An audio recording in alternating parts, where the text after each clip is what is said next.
Let's go ahead and learn about solving rational exponents. We're going to talk about the steps for solving rational exponents, and we're going to do some examples.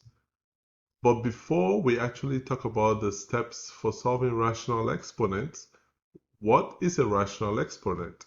A rational exponent is simply an exponent that is a fraction.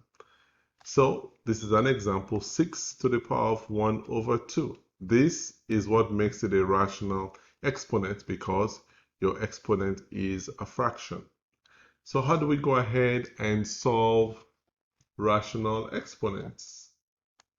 Simple steps. The denominator of the rational exponent represents the root of the number, and the numerator of the exponent represents the exponent or the power of the number. And then we're going to go ahead and write the number with the new exponent.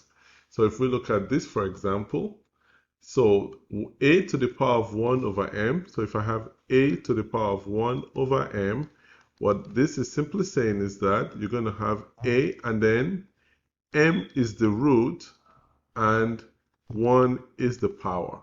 If you have a to the power of n over m, you're going to have something similar.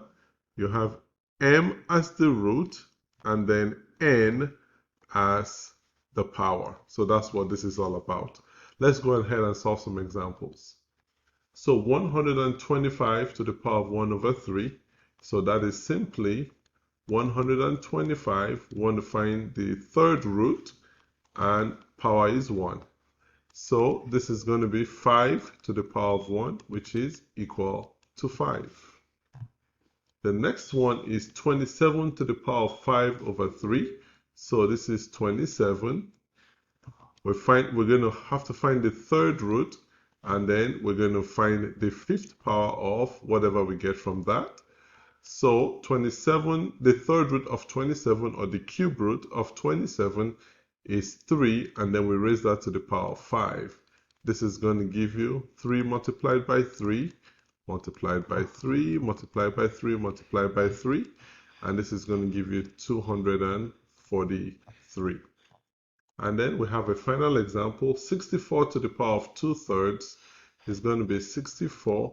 We have a third root, and the power is 2.